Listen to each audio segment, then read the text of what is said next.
It's good to be home. This is the Irish Roots Cafe, where every day's a holiday and there's always room for one more. Come right this way and have a seat with me today in the corner booth celebrating our 67th week. Sweeney clear the floor, Katie bar the door, Molly put on another pot of Irish coffee. It's time to get this show on the road. We've got another full house today, not a chair to spare. I'm Mike O'Loughlin, your host. Reach me on my webpage at irishroots.com, where you can check out all of our books and the written show notes on our blog, where we include the links to some of the things we talk about here today. And we take a look at things, well, all the things I've been able to create over the last 30 years. You might take a look at that if you have a mind to. Yes, it's just another free service from the Irish Roots Cafe, and you can also phone 816-256-3360 to leave your comments or your family search on my recorder. Try it, you'll like it. Among today's topics, Madden is the family name of the week. Searching for Greeley, McCormick, Forgey or Forgey, and Ahern. Griffiths Valuation online is today's website. The Rose of Tralee is stripped of her title in Belfast. Kings and Queens Counties Genealogy is the book of the month. Padre Pio is available at San Giovanni Rotunda. And the Downstream Oklahoma Indians visit Northern Ireland. Hey, remember to get all three of my free podcasts online. You can just click on the link on our blog or go right to irishroots.com, www.irishroots.com, and they're all there for your enjoyment. Now let's take a look at the notes for this week. Well, thank you once again to Savannah, Georgia. What a great city and what a great town. It's sort of a combination of the two. Kevin Barry's down by the River Walk is a treat, and they've got some good Irish music there in the evenings. Cars are not needed in this city, as it's a walking city, really, with relatively little congestion compared to most large cities. And we stayed at the DeSoto Hilton downtown, where the banquet for the 25th anniversary of the Savannah Area Genealogical Association was held. There was a fine dance group performing that evening, the Glorna Ahern Academy of Dance, led by Abby Pride, who was the youngest certified instructor in the world, we're told. And our thanks again to Walt Harper, who invited us down to speak at the event, and to his wife, who cooked up some of the best food around. I violated doctor's orders for just that one night with no ill repercussions. A great group of folks. That event kicks off our research project on the Irish in Savannah and the surrounding areas. Be sure to contact me if you have any historical recollections or knowledge of the Irish in the South. Now, we also have two events coming up. We'll be heading up to the Kansas City area again this month. One book is for book lovers of all nationalities, and one is for family history researchers of all nationalities. The National Genealogical Society is holding a little convention from May 14th to 17th, and the Kansas City Literary Festival is on May 17th. I'll be showing at both of those events, so if you're there, be sure to stop by and say hello. Well, now I think it's time we move on to the Book of the Month.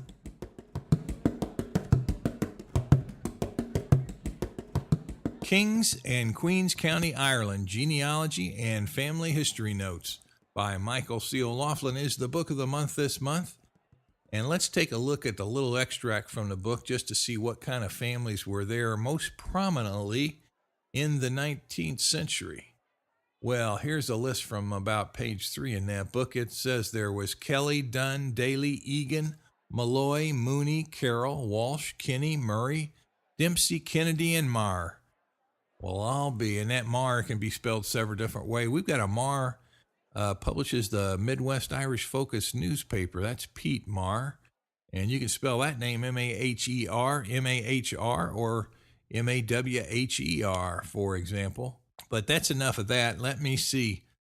Let's take a look at Kings County on an extract here from the Four Masters map, the map in the Annals of Ireland by the Four Masters Canellan translation. What families might have been in the county a little bit earlier? It's always nice to compare resources. That first one was from the birth index in the 19th century. This goes back a little bit further. Well, let me see. The Four Masters shows Fitzgerald, Fitzsimon, Hussey, O'Bannon, O'Bean, O'Bergen, O'Carroll, O'Connor, O'Dempsey, O'Hennessy, O'Houlihan, O'Madden, O'Molloy, O'Mooney, O'Mulvaney, O'Moridi, and Warren. And that's the end of the extracts for the map from the Annals of the Four Masters, just to give you an idea of what families sort of stayed in those haunts. And remember, coming up later in this episode, what were the American Indians doing in Belfast anyway? Were they cutting a rug? Well, we'll hear more about that. And the Galtymore closes in England. What was the Galtymore? Well, now it's time to raise our eyes skywards, give thanks, and ask for help. Here is today's new member search list.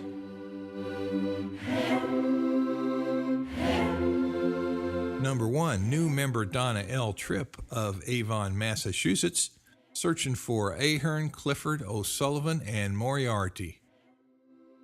She's looking at the Glen Bay, Killorglin, County Kerry area, and she says that supposedly there's a Clifford in her family that was a minstrel for the famous Blennerhassett family, and the Blennerhassett family was really prominent there. You can sure see them in the records, and there's a lot of family history has been done on the Blennerhassett family too. And she says, my grandmother is from a homestead called Peat Bog. The Kerry Bog, maybe? She says a couple of my grandmother's great uncles were part of the railroad. Michael O'Sullivan, notably. Well, you know, I had some O'Sullivans on the railroad too, and I looked in some of those old newspapers back in the 1800s, and I was surprised to see that they were writing back, saying how the railroad line was going. It was being built in Missouri and Kansas and the likes, and they had reports on what was going on in the little towns here in America with the railroad, so it was nice to see it on the other end of the ocean, so to speak. And let me see, Donna says she's going to Ireland June 4th to June 13th, and they're trying to find out where to start searching for their own family or where to get some help there searching. Number 2, Deborah Hillary, Irving, California, searching for McNamara and Joyce. She says Martin John McNamara was her grandfather, and Martin was born in 1873 at Clonlee in County Cork. His parents' names were Margaret Boyce and Anthony McNamara. Number 3, new member Leighton McCormick of Webster, Missouri, searching for McCormick. And Leighton says there were 3 McCormick brothers immigrated to the U.S. late in the 1700s. Well, the 1700s is a little early, though, you know. That's getting back there's a way. And Leighton wants to find out from where and when. Number 4, new member David Carlson of Brooklyn, New York, searching for Greeley and Tumulty. Looking for Timothy Greeley and Elizabeth Tumulty, married in 1850 in Tang Chapel, County Westmeath. Number 5, Sharon Forgey Landry of Bellevue, Washington, searching for Forgey or Forgey. That's Forgey. I think that's the first time I've had anybody looking for that name. Very interesting. Now, she says the Forgey family was in Ulster in the 1600s. Some migrated to America during the middle of the 1700s. There's another early family. More and more folks are getting their families back early. Number 6, new member Thomas McGrath or McGraw of Middlesex, the United Kingdom, searching for Toole, McGraw, Dempsey, researching Toole, McGrath, Dempsey, names from County Carlow and Wicklow. And number 7, Mary Owen of Carmel, New York, searching for Gibbons, Lally, Jones, Norton, Gucklem, and Sullivan. She says, I'm searching for Austin J. Gibbons, Patrick Lally, Delia and Maria Lally, and Delia J. Lally. Married 1907 to James Joseph Jones in New York City. And she goes on there. I'll have more of this on the blog. And pretty interesting. She's got a John Sullivan from Massachusetts, it looks like.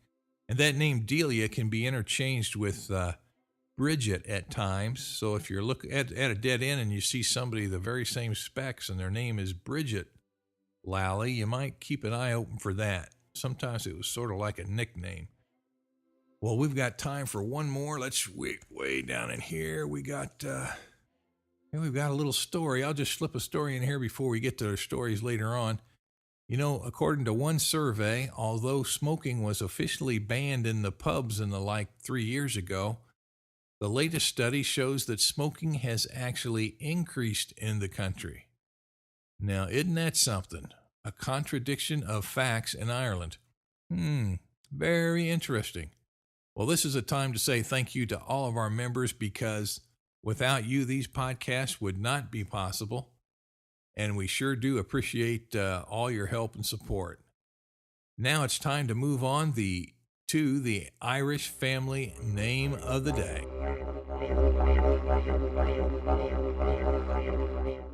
Which is Madden. Today's family history in honor of the Madden surname is in honor of member Richard Madden of Provo, Utah, who is searching for Michael Madden, born about 1821, and who is married to Honora Welch. And we'll be searching for a lot more surnames here. Everybody that's a member, I sort of get on a list. And gosh, we go all the way from names like Noble and Savage and Sheehan, Coonahan, Breen, Murphy, Carroll, Daughtry, McCardle, Russell, McNulty, McCreary, Levi's, Johnson, Cantwell, Foster, Sullivan, Carson, Shaughnessy, Gillis, Kurgan. We'll just see how many of those we can get to in the next few months here. It sure is good to have them on the list, though. And remember, anytime you think you can help any of these folks that are researching, I can put you two in touch with each other, and we might have some more family breakthroughs. Well, now, related spellings of the name Madden, you're going to find names that seem a little bit different. Names like Madigan have been shortened to Madden, and you'll also find a name like Macavady, Madagane, spelled with a A-N-E, M-A-D-A-G-A-N-E, and of course Madden can end with a double D or a single D, and it can be spelled with an I-N or an E-N at any time. The records will just be interchangeable. Now, if we could take a quick look at the Master Guide to the various spellings of Irish family names from which those spellings are taken, we'll find that it's a part of variant spelling groups number 1154, 1224, and 2489. Let's take a quick look at the history of the name, taken from the Book of Irish Families, Great and Small. Here we see that the family of O'Madden of Umain or Hymeni can be found on the banks of the Shannon River. Their lands included part of the barony of Longford in County Galway, and in the barony of Garry Castle in Kings County, which of course is also known as County Offaly. Keating's history also tells us about O'Madigan, anglicized as O'Madden, and it's given in that same location in the parish of Lusma in Kings County. And they're given there as a branch of the clan Cola, of the same descent as the O'Kelleys of Hymeni or the Umain. They held sway there under the Burke family. Now, Madigan is given usually as an older form of the name, and it comes from the same old Gaelic spelling root. And it is fairly common and defined that the Madigan name has been shortened into Madden, at least on occasion. Now, you'll find Madigan is mainly in Limerick and Clare in the 1890 birth index, and that's with about 27 births. Now, Madden has a lot more births, about 107, and they're mostly in Galway, Cork, Dublin, and Antrim. Madden is also found in counties Antrim and Derry up there in the north of Ireland. So You got a wide array of places to look if you don't find that county in American records. And some believe that those families up north are just a branch of the Galway-Limerick families. And it should also be noted that some of the Madden families are of English origins. Note the name of Madden Town in County Kildare, and that town was supposedly named after a English family of the name. Now, you're going to find a name, since it's so common, you're going to find it in census records like the census of 1659, where Madden is a principal name of County Tipperary.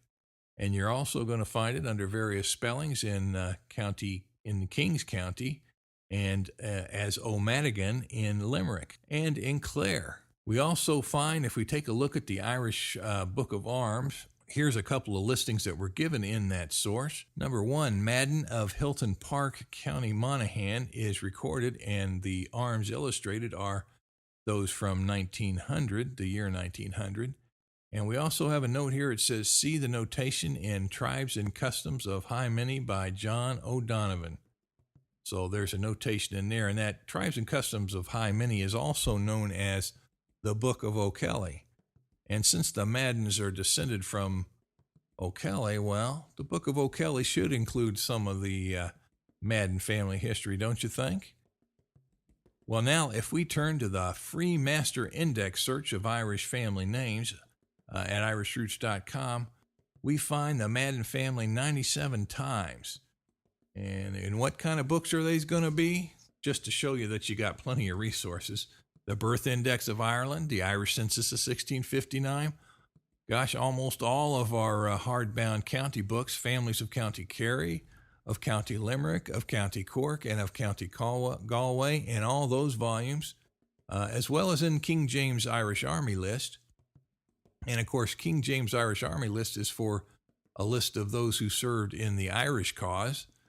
And also, we mentioned Tribes and Customs of High Minnie. That book cites the O'Madden chief and also Madden of Monaghan pedigree. Now, we also see that there's eight entries in the index to the Annals of Ireland by the Four Masters, and that includes a reference to 5 Madden sons, a Madden chief, Madden history, Madden land, and the Galway Maddens. So, boy, this family goes back quite a way, and there's a lot of documentation. So, if you care to learn about the history, there's plenty there to find. Well, that's it for the Maddens this week. Let's move on to our website of the week.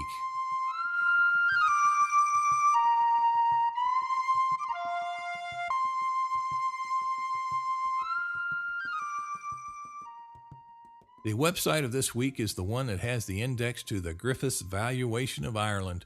And all you have to do is click on it in our blog at irishroots.com, and it'll take you right there. And here's what they say. They say that the index to Griffiths Valuation, which runs 1848 to 1864, is a database, and it's an index to one of Ireland's premier genealogical resources, Griffiths Valuation. Now, it refers to approximately 1 million individuals who occupied property in Ireland between 1848 and 64. Information in that index includes the name of the resident and the parish and county of residence. So that's a good resource. If you're just starting out, you got to know that Griffiths Valuation and the Tithe Allotment books are 2 primary sources for the 1800s when you're looking to locate your family, even if you're just trying to find out where those people of the name come from. Well, okay, let's move on now to Curious News and Notes.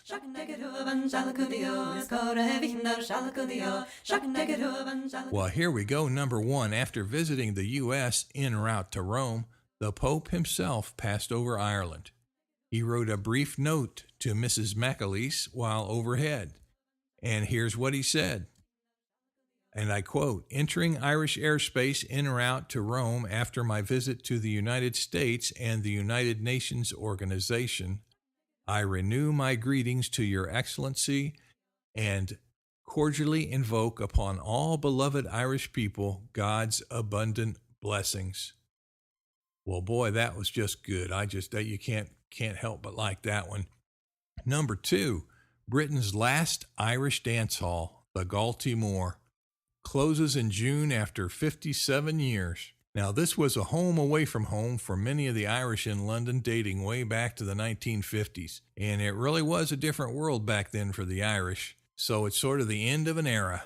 Now, number 3, the Quapaw tribe of Oklahoma has placed a 500,000-pound order from Ulster Carpets in Portadown, Northern Ireland, and they recently visited there.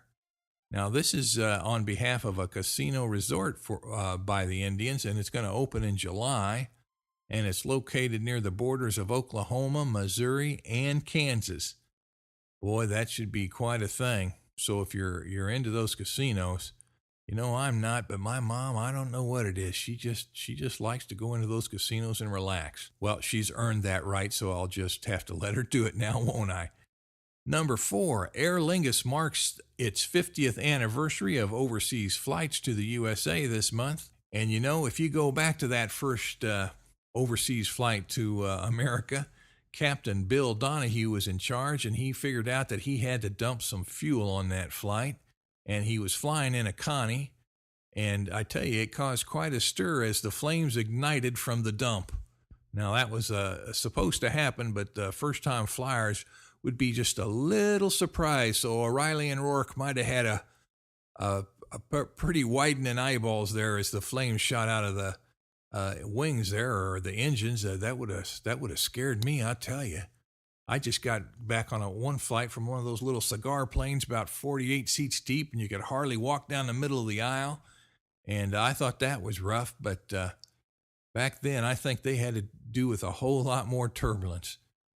But congratulations to Bill Donahue and all those that are still around from that first flight. I understand they're gathering them up over there in Ireland for a celebration. Well, number 5, we talked earlier in an earlier episode about the new Rose of Tralee from Belfast. Well, she's been stripped of her title as she was too young to enter the competition in the first place. Miss McCormick was 17 years of age. Now that's a shame. Number 6, Padre Pio is attracting crowds at San Giovanni Rotunda 40 years after his passing. Now, many Irish have favored this deceased saint, and I've also followed him as well. But his mortal remains have gone on display recently amidst some controversy. Number 7, Irish language schools are in high demand in Ireland, with a reported 70 students being turned away in just one school in Kilkenny. 4 more schools are scheduled to be built in the next year or so. They may end up needing more than that, but sure, that's surely a grand turnaround for the Irish language. Well, we're getting near the end here. I'll just say, remember those couple of events, the Genealogical Society convention thing here in Kansas City, May 14 to 17. I'll be at booth 215. The Kansas City Outdoor Literary Festival on the Plaza, May 17th, and I'll be there up by the main stage. And remember the Dublin, Ohio Irish Festival in August. I think this is going to be our 10th year that we've been invited back, so I'll be sure to see you there as well. We're going to have some new things there, I think, this year. But remember to send your comments by clicking on the contact link on our webpage at www.irishroots.com, or send by mail to our American address, the Irish Roots Cafe, Box 7575, Kansas City, Missouri 64116. Leave your message or report on things in your part of the world when you call my phone recorder at 816-256-3360 or Skype me at Mick the Bridge. Members foot the bill so they get first priority, but we're open to all. And by the way, a big thank you to all of our members. And away.